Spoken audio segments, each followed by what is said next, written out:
The Peach Bowl, 12 Eastern. That would be on the 30th, Saturday the 30th. So I just mentioned the Florida State-Georgia game is a 4 p.m. kickoff. Well, the game that precedes it, it is Ole Miss versus Penn State in the Peach Bowl.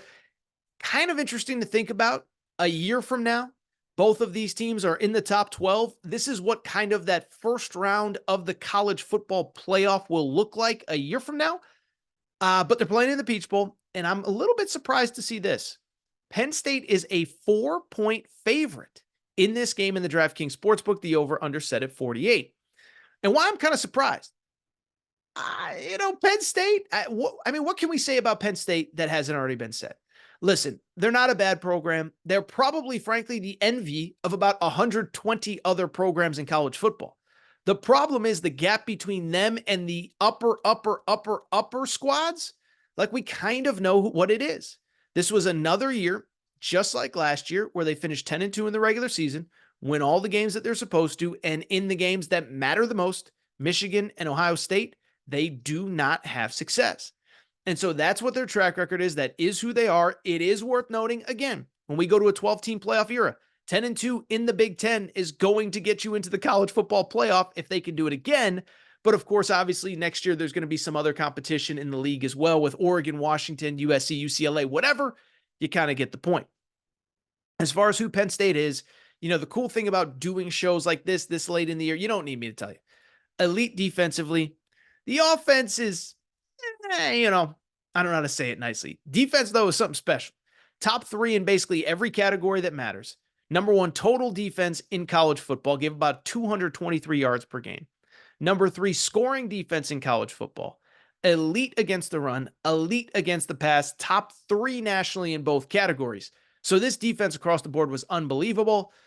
The offense, well, the run game was good. Nick Singleton is awesome. Katron Allen is awesome. The pass game still leaving a little bit to be desired. Drew Aller, 5-star kid. I think we all thought he was going to be a step up from Sean Clifford. He was kind of whatever, wasn't he? 23 touchdowns, 1 interception. That's great. But 63% completion percentage. Not a lot of deep balls. About 6.5 yards per completion. That is by no means elite. And I don't think that's what any of us signed up for in year 1 of the Drew Aller era. Now, the good news is he's got at least 1 more year of eligibility. He's not a finished product yet, but this offense wasn't quite as explosive as we expected. One offense that you don't got to worry about being explosive, that is, of course, Ole Miss coming off a 10-2 season. And it's kind of interesting, the dynamic of the two programs, right? Penn State going 10-2, but losing their 2 biggest games. Little bit of a disappointment because you kind of thought, okay, they're finally maybe on an even playing field with Michigan and Ohio State. Ole Miss is kind of the exact opposite. I think Lane Kiffin, compared to the history, Lane Kiffin has largely overachieved at Ole Miss. This year, the only 2 games he lost were the 2 games that he had a decided talent disadvantage at Georgia, at Bama, and they beat everybody else on the schedule.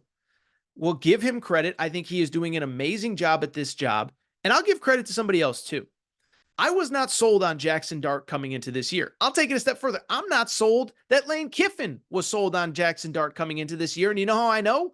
It's because Lane Kiffin signed 2 transfer quarterbacks a year ago. This last offseason, Walker Howard, Spencer Sanders, both were signed to come in and compete with Jackson Dart for the job. Jackson Dart gets the job. Jackson Dart wins the job, throws for 2,900 yards, 20 touchdowns. And credit to Kiffin. The run game is humming with Quinshon Judkins and Ulysses Bentley. And oh, by the way, the wide receiver room I thought came together very nicely. Trey Harris, big time transfer. The tight end transfer, I believe, was from Memphis. So they did a very good job of developing guys within that program. Defense not elite, but they also face some very good offenses. LSU, number 1 offense in the country. Georgia had a very good offense this year. Listen, you'll laugh when I say this, but even like a Georgia Tech statistically had a pretty good offense this season.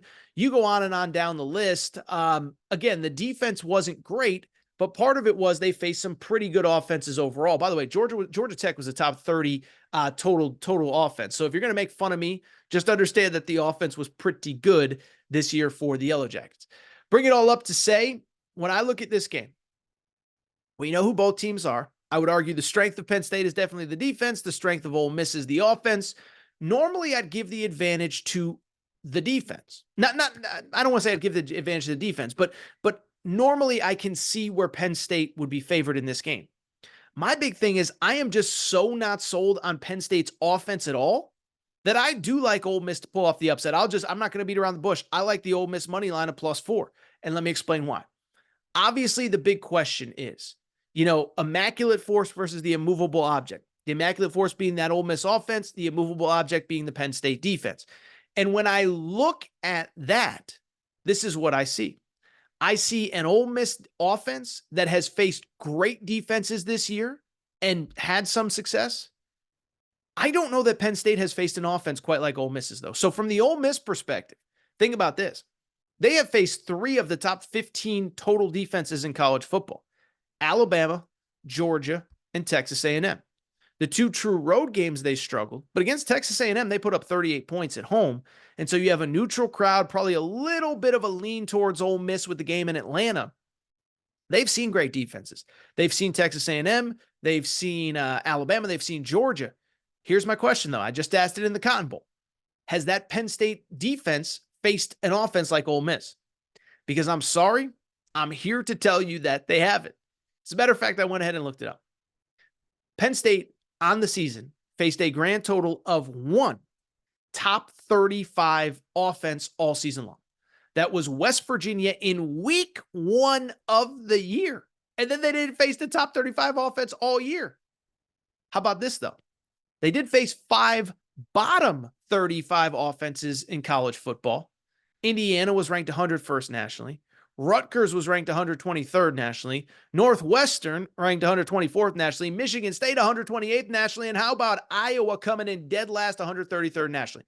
And so I just bring it up to very simply say, I don't know that Penn State has faced an offense quite like this. I think Ole Miss will be able to move the ball as well as anybody has on Penn State this year. And I just don't believe in this Penn State offense at all. Also worth noting, by the way, with the Penn State defense, no Chop Robinson, who's opted out of this game, but I think this is more important. No Manny Diaz, the defensive coordinator, pulled all the strings, maybe the best defensive coordinator in college football this past season. He has since taken the Duke head coaching job. He will not be here because of it. I like Ole Miss.